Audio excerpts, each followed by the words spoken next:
poquito una reseña histórica de cómo se han ido desenvolviendo las paritarias a lo largo de la historia argentina, y después vamos a pasar a la parte de todo el marco jurídico, legal, de protección del ámbito paritario, de los derechos de los trabajadores, que eso ya lo vamos a ver ahora enseguida.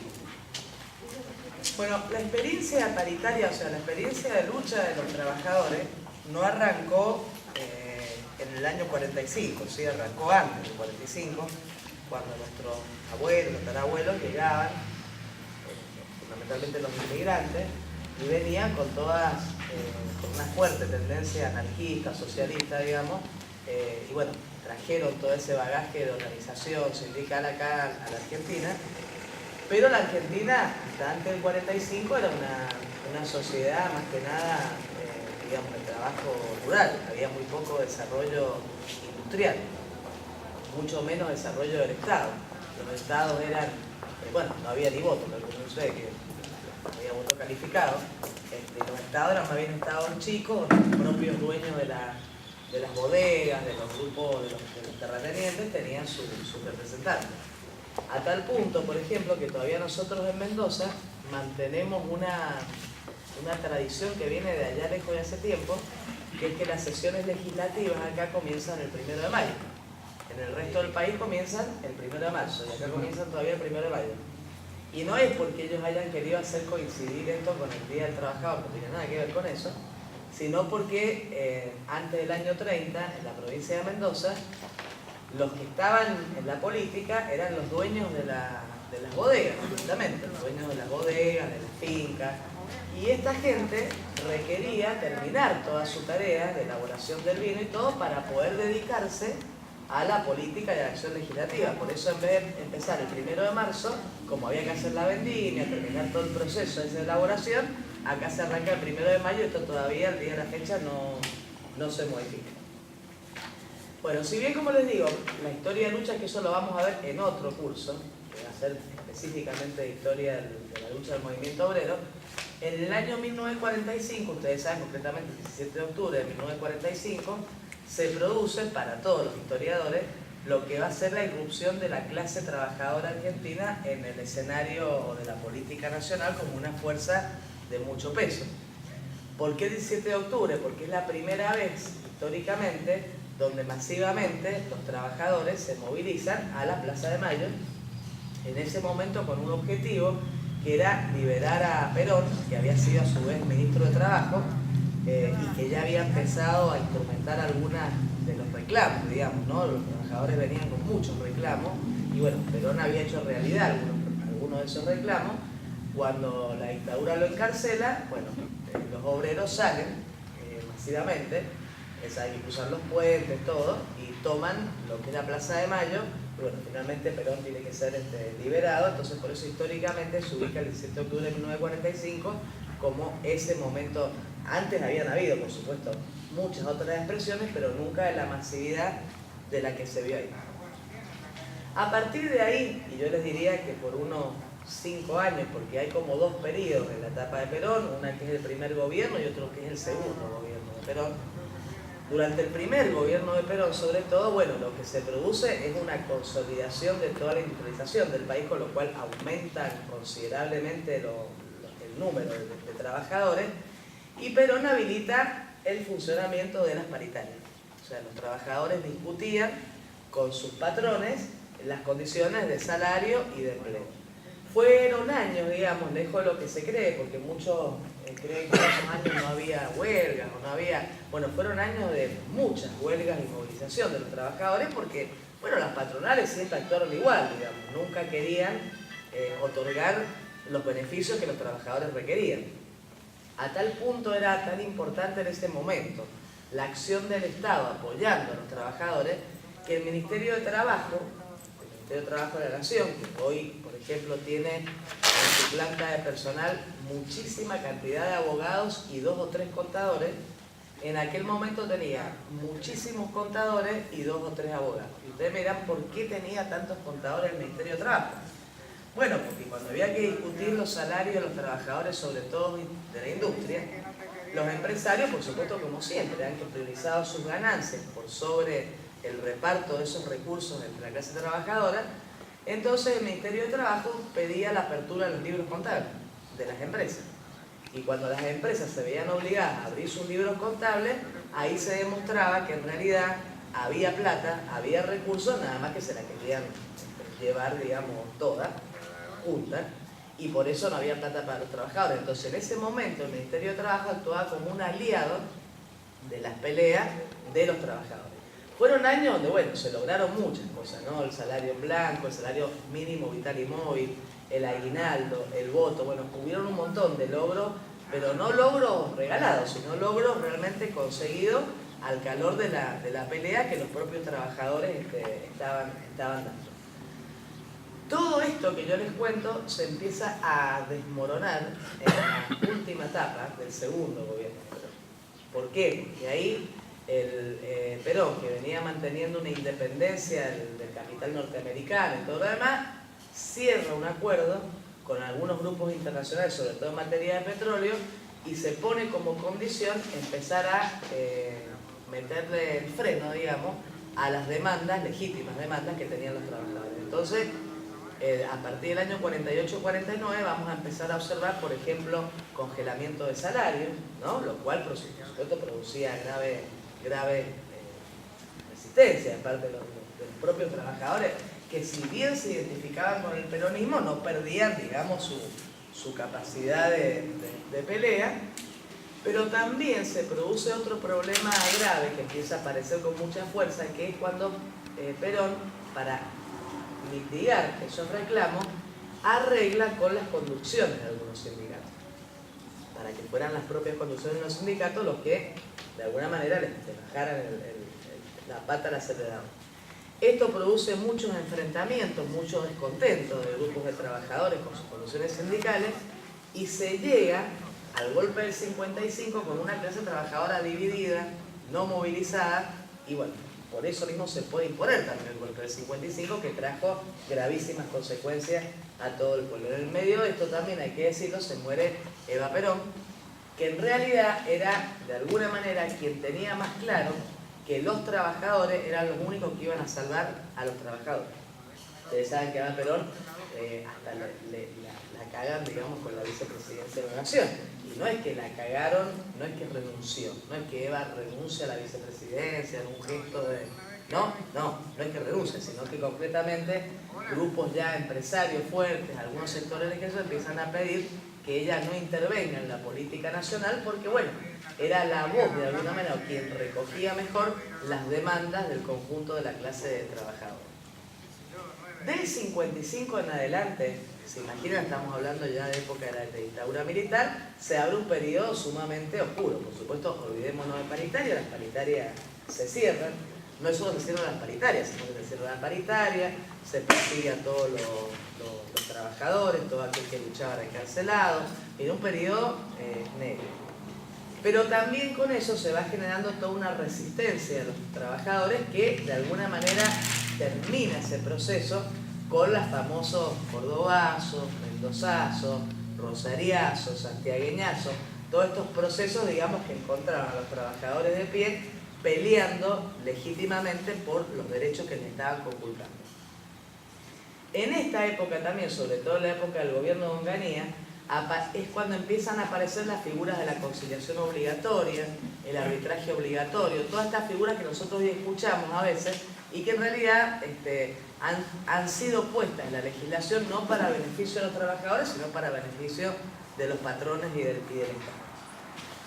Los aumentos eran por decreto, por eso nosotros cuando, por ejemplo, lo que va a hacer el gobernador Cornejo ahora, que dice, bueno, los docentes no quieren esto, bueno, no importa, yo cierro la paritaria y doy un decreto, ese es un funcionamiento muy propio de las dictaduras militares en realidad, porque los gobiernos democráticos deben discutir en paritarias y agotar todas esas instancias, no dar los aumentos por decreto, menos con la legislación que ya tenemos, digamos, tanta agua que ha corrido, digamos, abajo del puente en la provincia de Mendoza. Ustedes calculen que hace casi 10 años que no hay un decreto del Poder Ejecutivo, por lo menos en el caso de los docentes, Y en el caso de los trabajadores de la salud, que lo hubo, porque hubo decreto en la época de Cobo, hubo decreto en la época de Jaque y hubo decreto en la época de Pérez, lo logramos dar vuelta, se tuvieron que volver atrás, digamos, porque bueno, no resistía, a ver, ¿por qué es un instrumento aparte que no sirve? Porque, a ver, cuando vos te ofrecen algo y vos decís que no, porque no te alcanza para comer,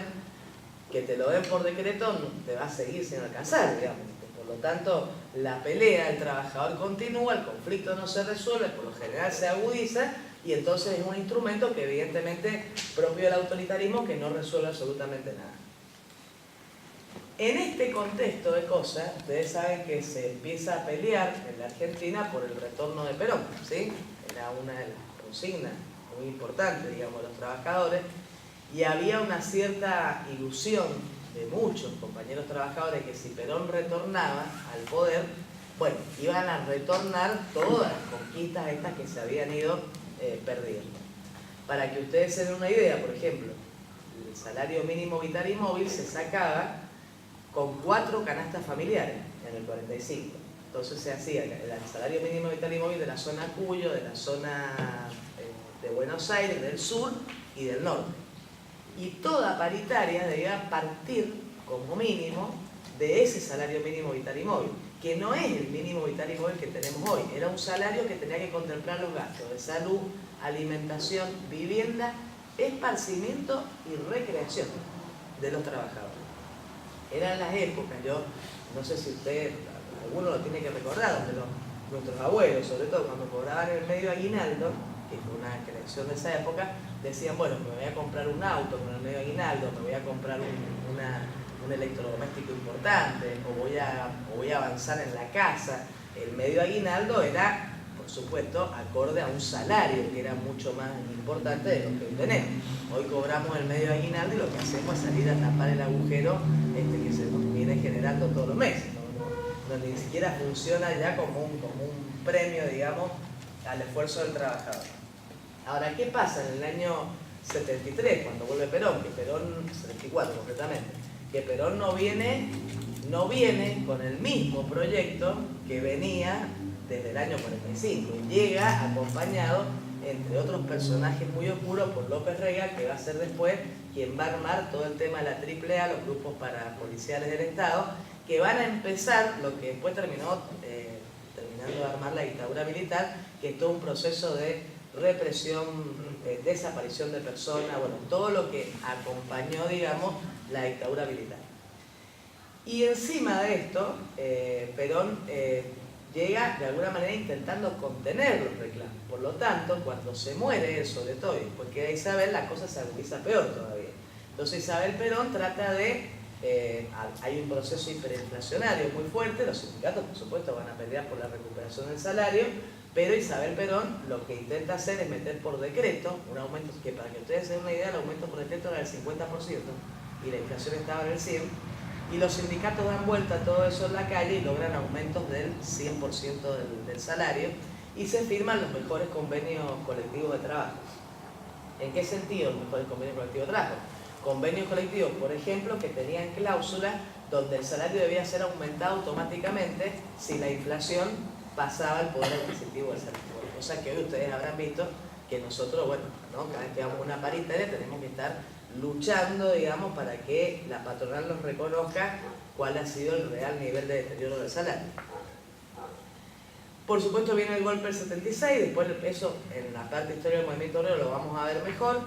Ese golpe ataca fundamentalmente las organizaciones de base de los trabajadores, delegados, activistas, unos 30.000 desaparecidos, un 70 y pico por ciento, casi 70% son trabajadores, delegados, activistas sindicales, y el resto son en muchos casos estudiantes, ¿no? Porque había una alianza ahí entre los estudiantes y la clase trabajadora.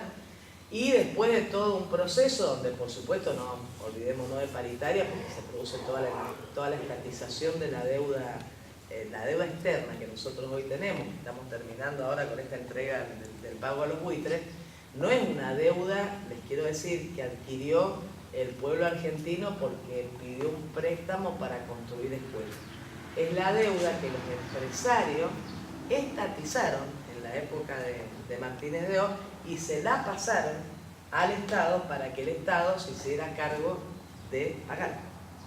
Porque en esto hay que decir verdad, los empresarios son capitalistas cuando tienen que tener apretar a los trabajadores, pero cuando tienen que sociabilizar las pérdidas son re socialistas. No han tenido ningún problema en pasarle al Estado todo su endeudamiento para que el Estado lo pagara. Esta es la historia de la deuda externa nuestra. Por eso ha habido jueces incluso que han expresado que no se debería haber pagado un peso de esa deuda externa, ni el que pagó Kirchner, ni el que quiere pagar ahora este gobierno, porque está viciada de nulidad, porque es una deuda corrupta, porque se debería haber investigado en el Congreso y haber dicho, bueno, esto sí es nuestro, que era muy poco, lo hemos visto, el 5%, y lo otro, bueno, que se haga cargo de que la tenga que pagar, entre ellos, por ejemplo, el padre de Macri.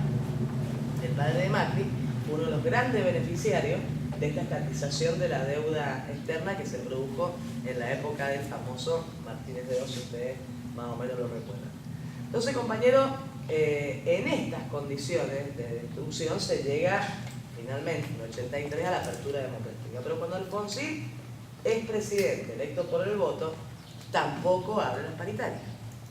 Él hace otro esquema que era indexación salarial e indexación automática de los precios. A ver, por supuesto, los precios iban por el ascensor, como se dice, se indexaban casi todos los días, y los salarios se indexaban todos los meses. Ustedes no sé si se acuerdan de esa época, alguno que ha trabajado, yo estaba ya en el jardín maternal, que nos cambiaban el bono de sueldo, ¿se acuerdan? Que cada vez teníamos más cero y cada vez nos alcanzaba menos la guita. Bueno, se producen los cambios de moneda, pero bueno, nunca alcanzábamos, a tal punto que nunca lo alcanzábamos, que se terminó dando la crisis de la hiperinflación en el 89, y ¿quién llega? Llega Menem. Y con Menem, evidentemente, llega la destrucción de todo lo poco que quedaba en manos del pueblo argentino. Fue la gran época de las privatizaciones, los despidos masivos.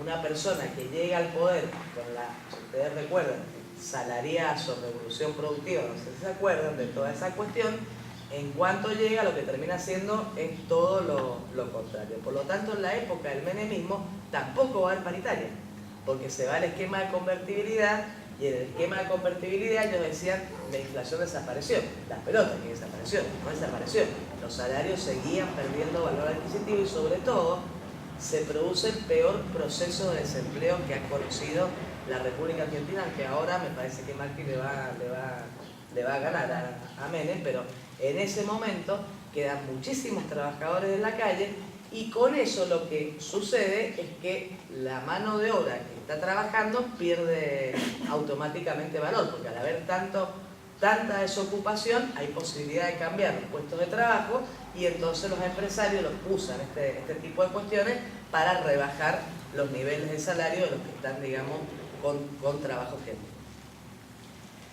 Vale decir que nosotros vamos a venir recién a recuperar, después del menemismo, ustedes saben, vino la alianza, el gobierno de la Rúa, que profundizó el recorte, que es la época del recorte salarial.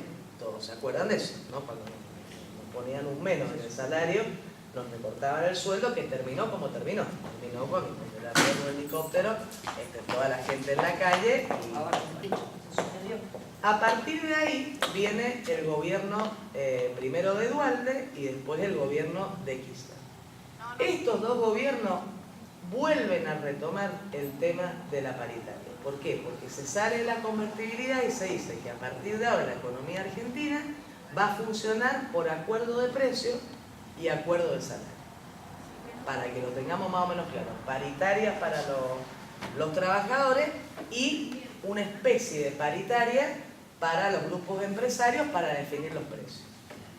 Bueno, no les tengo que contar que los grupos empresarios no van a ninguna paritaria para definir los precios. Remarcan los precios como se les cantan las reverendas pelotas, y los únicos que vamos a paritaria a discutir los salarios somos los trabajadores, que habitualmente, y salvo en peleas muy importantes, y por eso el ataque, por ejemplo, de este gobierno provincial a ATE Mendoza, paritarias que siempre han estado muy por debajo de la inflación real.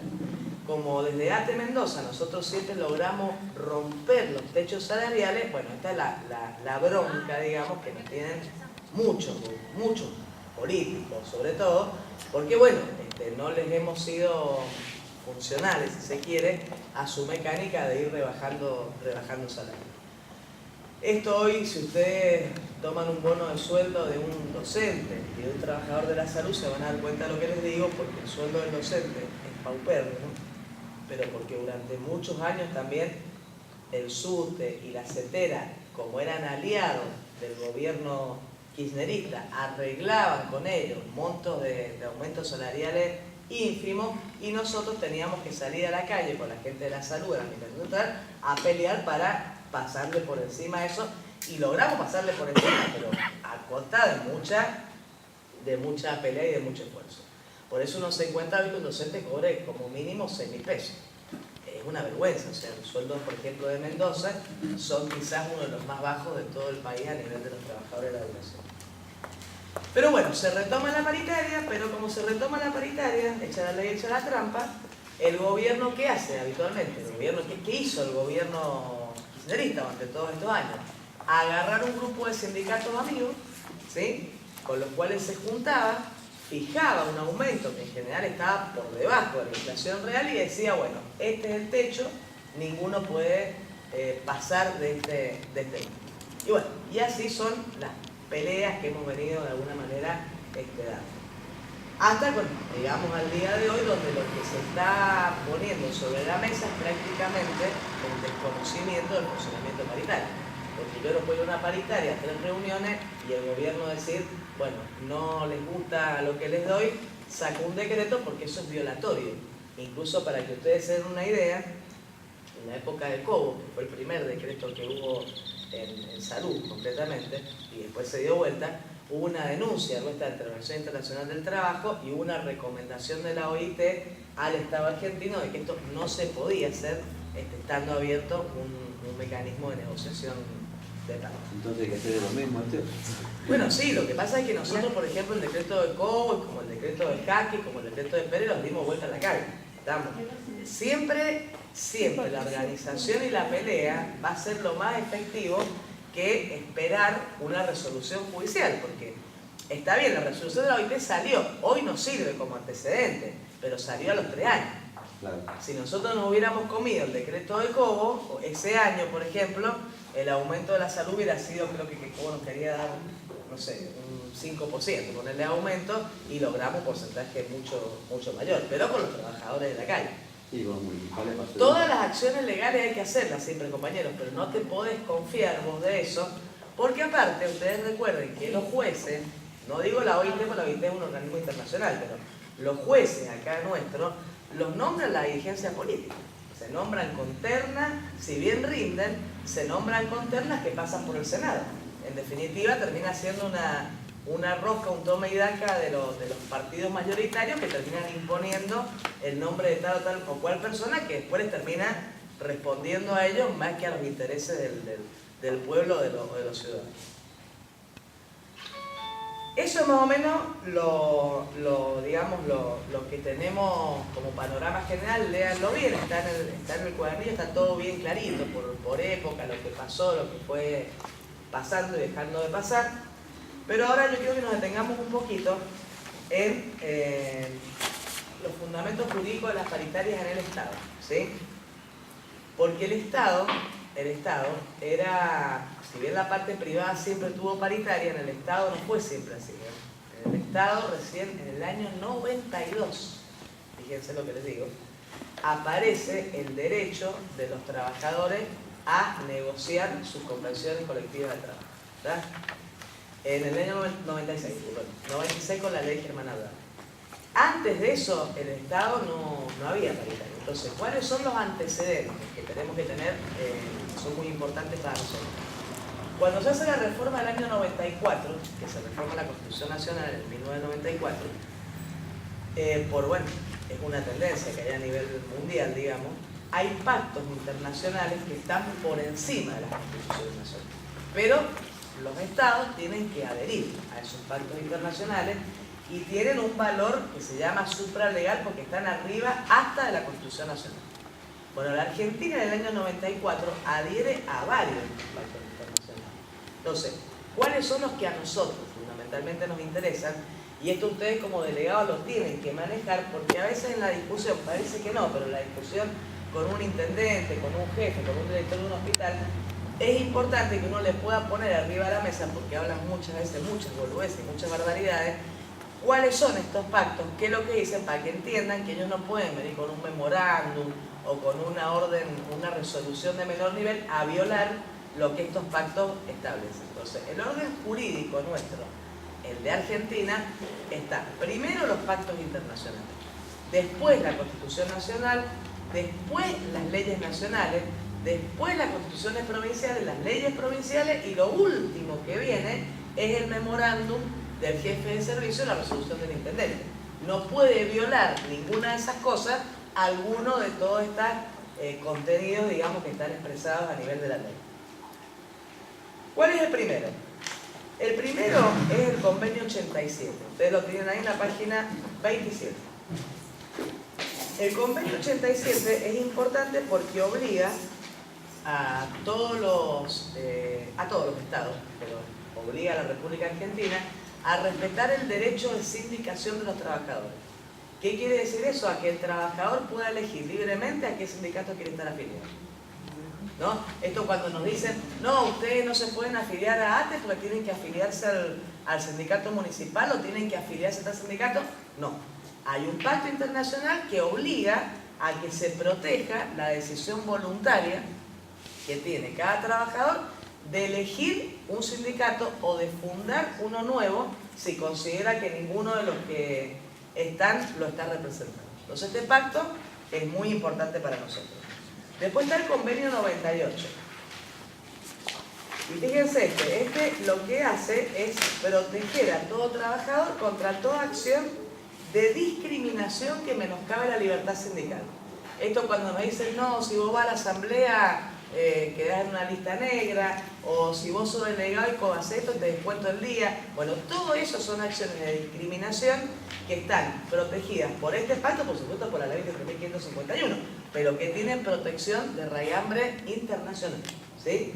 Esto para que ustedes se den una idea de lo importante que es proteger al delegado sindical y al trabajador para que ejerza libremente su actuación. Bueno, por ejemplo, hay otra parte que dice que los estados no se pueden meter en las relaciones sindicales, esto es, no pueden darle dádivas, subsidios, no pueden interferir con la vida interna de un sindicato. Esto, por ejemplo, la otra vez nos llegó a nosotros un comunicado del nuevo ministro de Gobierno, que se lo contestamos con 4 escritos, más 5 páginas, donde nos pedía, ante una asamblea de delegados que habíamos convocado desde ATE, el ministro de Gobierno nuevo, digo, el de ahora, nos pedía que le eleváramos el listado de toda la gente que había participado en la asamblea de delegados de ATE. Bueno, eso es gravísimo. Ya lo entendió este muchacho porque no lo pidió nunca más, pero se lo tuvimos que explicar, y es el ministro de Gobierno de la provincia, para que ustedes se den una idea. Eso no corresponde, porque eso es de alguna manera pedir una lista negra, prácticamente, o cuando, por ejemplo, en una asamblea que se está desarrollando una medida de fuerza, viene alguno a querer pedir el listado de los trabajadores que están participando en la medida de fuerza. Eso no corresponde bajo ningún punto de vista. Después tenemos el convenio 100, por ejemplo, donde lo que nos hablan es que tiene que haber igualdad entre la remuneración de mujeres y hombres. A ustedes les parecerá mentira, pero todavía existen lugares donde esa igualdad no está. Y habla aparte de que la remuneración comprende todo lo que el trabajador cobra.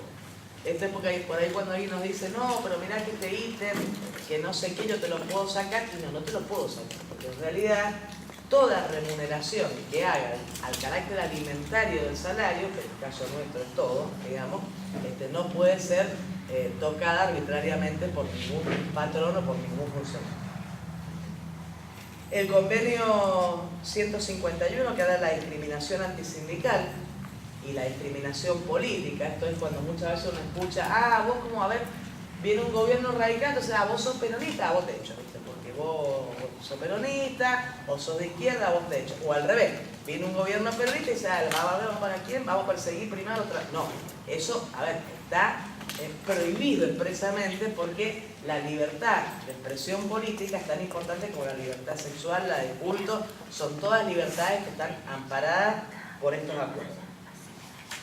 Y lo otro que prohíbe el convenio 151 es despedir a un empleado público por motivos sindicales, o sea, o porque se afilia a una organización o porque participa